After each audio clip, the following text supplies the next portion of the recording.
के लिए एक बहुत बड़ी अचीवमेंट है कि भारत की हिस्ट्री में पहली बार फर्स्ट सेकंड जनरेशन का नेविक सैटेलाइट लॉन्च कर दिया गया है। इसरो ने आज बहुत कमाल कर दिया है।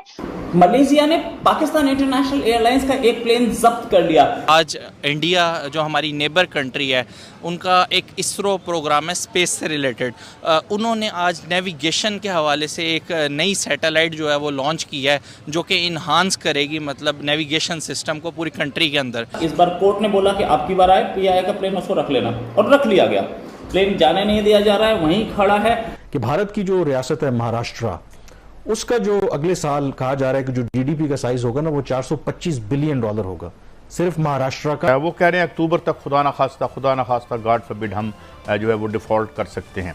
और तो और इसके साथ डोमेस्टिक एटॉमिक क्लॉक भी मौजूद है। हमारे पास वो है ही नहीं है, हम अपना मुल्क किस तरह चला रहे हैं, भीख मांग के चला रहे हैं। हमने जितना दुनिया को बेवकूफ़ बनाना था हमने बना लिया, जितना दुनिया ने हमसे फ़ायदा लेना था चाइना के अलावा वो ले चुके हैं, उनको भी आपकी ज़रूरत नहीं है।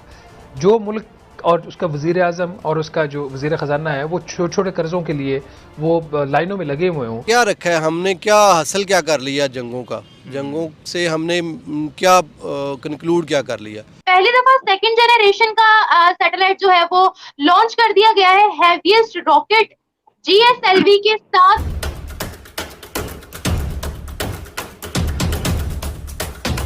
नमस्कार दोस्तों, जैसा कि वो मालूम हो कि पाकिस्तान डिफॉल्ट होने के मुहाने पर बैठा हुआ है, लेकिन उसकी मुसीबत कम होने के बजाय बढ़ती ही जा रही है। और ये मुसीबत इस पर आई है मलेशिया की तरफ से। जैसा कि आप देख रहे हैं कि पीआईए की जो बोइंग 777 जो उनकी विमान थी उसे मलेशिया ने जब्त कर लिया है। मलेशिया कहने को तो पाकिस्तान का इस्लामिक ब्रदर मुल्क है, लेकिन लगातार लीज पे लिए हुए इस विमान का जो रकम था वो मलेशिया को पाकिस्तान नहीं दे पा रहा था। और दूसरी बार ऐसा हुआ है कि मलेशिया ने पाकिस्तान पीआईए के विमान को जब्त किया है। अपने आप को इस्लामिक देशों का प्रोधा करने वाले पाकिस्तान को अपने ही दोस्तों से ऐसी मार पड़ रही है कि उसे दुश्मनों की जरूरत नहीं है। और तो और जो ये भिखारिस्तान है जो हर जगह भीख मांगता फिरता है, उसने ही ये गड्ढा खोदा है। कोई दुनिया में ऐसा देश नहीं है जिससे पाकिस्तान ने भीख ना लिया हो या फिर लीज पे कोई सामान ना लिया हो, लेकिन उनके यहाँ जो सत्ता में बैठे हुए हैं उन्हें अपनी खुमारी का नशा आज भी नहीं उतर रहा है। वहीं दूसरी तरफ भारत के इसरो ने नया कारनामा करके दिखाया है। नेवैक नेविगेशन सैटेलाइट की स्थापना कर दी गई है, वो भी सेकेंड जनरेशन। इन्हीं सब बातों को लेकर पूरे पाकिस्तान मीडिया और वहां की जनता में हाहाकार है। आप खुद डिबेट में देखिए। फिर बात करने वाले हैं वो भारत के लिए एक बहुत बड़ी अचीवमेंट है कि भारत की हिस्ट्री में पहली बार फर्स्ट सेकंड जनरेशन का नेविक सैटेलाइट लॉन्च कर दिया गया है। इसरो ने आज बहुत कमाल कर दिया है। और अगर बात की जाए सेकंड जनरेशन नेविक सैटेलाइट की, तो इस वक्त भारत के पास जो नेविक सिस्टम है उसमें टोटल 7 सैटेलाइट थे जो कि नेविगेशन के लिए यूज किए जाते थे। पहली दफा सेकंड जनरेशन का सैटेलाइट जो है वो लॉन्च कर दिया गया है हैवीएस्ट रॉकेट GSLV के साथ, जिसका इस वक्त वेट जो है वो 2232 kgs है लगभग। और तो और इसके साथ डोमेस्टिक एटॉमिक क्लॉक भी मौजूद है। पहले वाले जो सैटेलाइट्स थे फर्स्ट जनरेशन के, उनमें ये जो क्लॉक थी वो इंपोर्ट की जाती थी बाहर के ममालिक से, फॉरेन कंट्रीज से।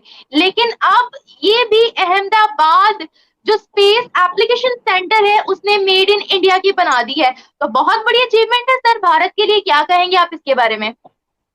हाँ देखिए, ये तो आपने सही बोला कि एटॉमिक क्लॉक भी लगी है इसमें, साथ में ये नाविक क्या है, ये नाविक जो ये जो हमारे एक सैटेलाइट सिस्टम है, ये सैटेलाइट सिस्टम जियो सिंक्रोनस उसमें लगा है।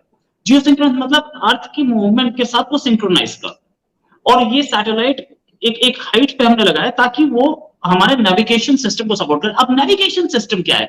नेविगेशन सिस्टम जैसे आप जीपीएस देखते हैं, global positioning system. Global positioning system आपको जो आपकी ओला उबर कैब्स में यूज होती है, और ग्लोबल पोजिशनिंग सिस्टम जो आपके मैप्स में यूज होती है, दैट इज जीपीएस। अब जीपीएस जो है वो अमेरिकन सिस्टम है, वो हम यूज कर रहे हैं। तो नेविक की क्या जरूरत है? आज जो इसरो ने काम किया है बहुत बढ़िया काम किया है। आपने जैसे पहले ही बताया कि 7 सैटेलाइट थे हमारे पहले से फर्स्ट जनरेशन के, उसमें से 3 काम नहीं कर रहे थे, तो हमें एक रिप्लेसमेंट भेजना था, और रिप्लेसमेंट भेजने के लिए हम लोगों ने सेकंड जनरेशन भेज दिया। अभी हम लोग सेकंड जनरेशन में भी 5 के आसपास भेजेंगे, शायद उससे ज्यादा है थोड़े।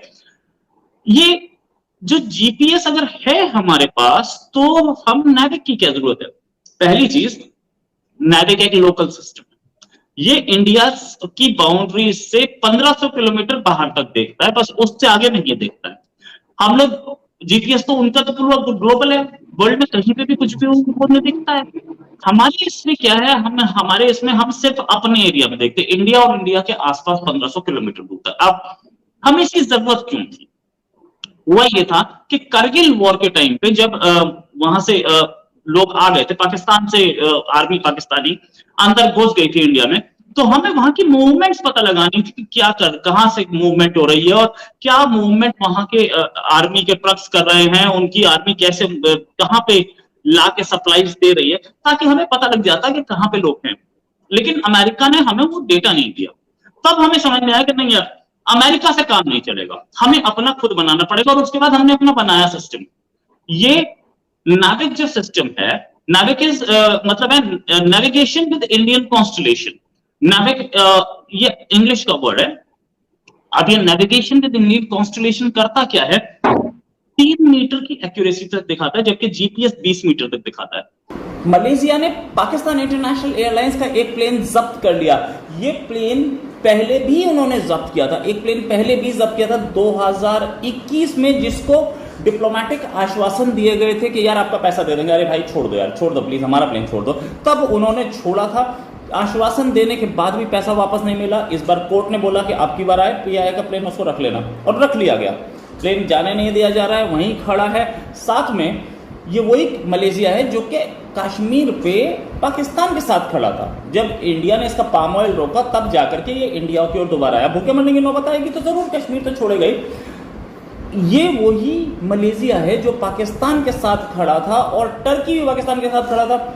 ये दोनों कंट्रीज पाकिस्तान के आप खिलाफ जाते दिख रहे हैं। देखिए, हम अरसा दराज से ब्लफ कर रहे हैं। अब वो वक्त आ गया कि जो दुनिया की अक़वाम है, उन्होंने आपका जो ब्लफ है उसको कॉल कर लिया। वो कहते ठीक है, फिर देख लेते हैं। अगर हम इतने ही हमें कोई $150 अरब की बात अब कर रहे हैं, हमने जितना दुनिया को बेवकूफ़ बनाना था हमने बना लिया। जितना दुनिया ने हमसे फ़ायदा लेना था चाइना के अलावा, वो ले चुके हैं। उनको भी आपकी ज़रूरत नहीं है।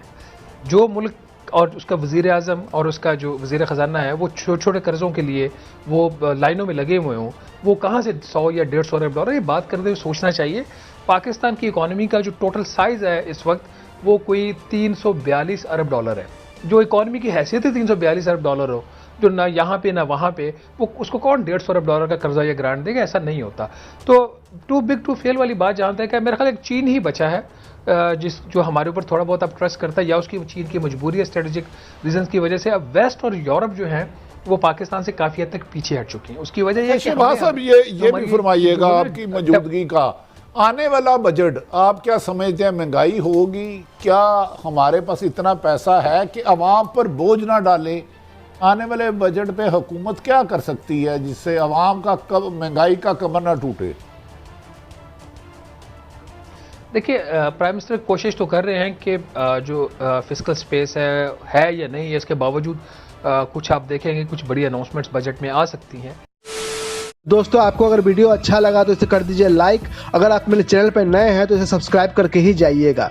जय हिंद, जय भारत।